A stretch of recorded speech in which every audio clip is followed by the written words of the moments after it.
美国哈佛大学70多个社团1月1日发表联合声明，呼吁中国当局立即释放2016年受邀参加美国国务院举办的国际访客领导力计划返回后遭拘捕判刑的维吾尔族创业家和慈善家埃克拜尔 SAT。这份由哈佛大学法学院人权辩护者牵头，哈佛大学法学院等多个学院的75个社团联署的声明表示，作为哈佛校友，他们支持哈佛法学院毕业生在首都华盛顿执业的维吾尔族律师热依罕 SAT 为他的弟弟埃克拜尔 SAT 争取自由及维吾尔人争取公义的奋斗。声明号召哈佛学生加入广泛的呼吁，促进美国政府和国际社会要求中国政府结束其长期以来对维吾尔族的系统性压迫，并对继续发生的大规模暴行追究责任。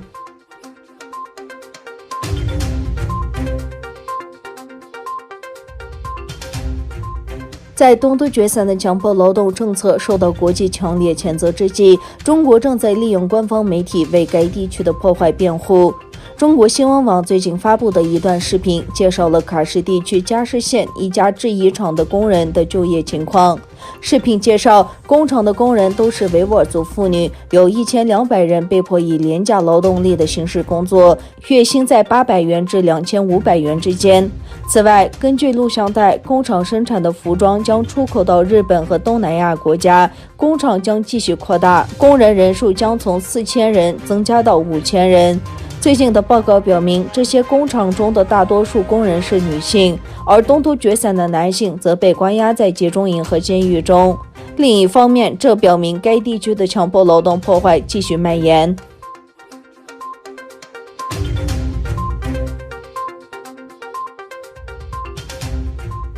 由世卫组织委托的10几位专家组成的小组将抵达中国调查冠状病毒的起源。美国副国安顾问伯明与多名政客举行视像会议时表示，有关新冠肺炎源头最可信的说法是病毒从中国一个实验室漏出。伯明是总统特朗普推崇的副国安顾问，他在会上明言，越来越多的证据表明该实验室很可能是最可信的病毒源头。至于病原体则可能是泄漏或意外漏出，并指北京当权派也曾公开驳回武汉海鲜市场是病毒源头的说法。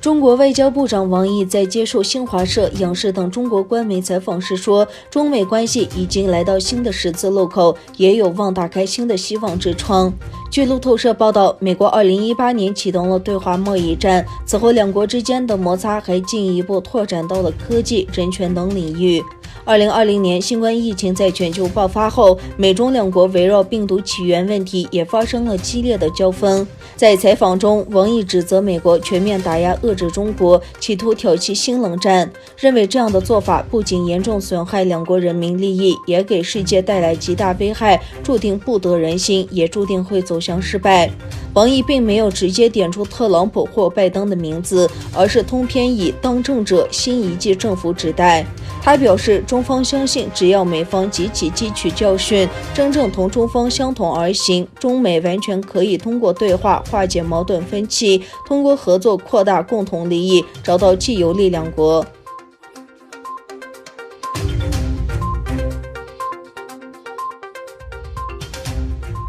哈萨克斯坦总统当地时间2日签署在该国废除死刑的相关法案，哈国正式成为无死刑国家。日前，哈议会下院举行全体会议，审议并通过了关于批准旨在废除死刑的《公民权利和政治权利国际公约》第2项认责定义书的法案。哈总统对该法案的签署意味着在哈废除死刑的法律流程已经走完。哈萨克斯坦将保留暂时对犯下严重战争罪行的人使用死刑的权利。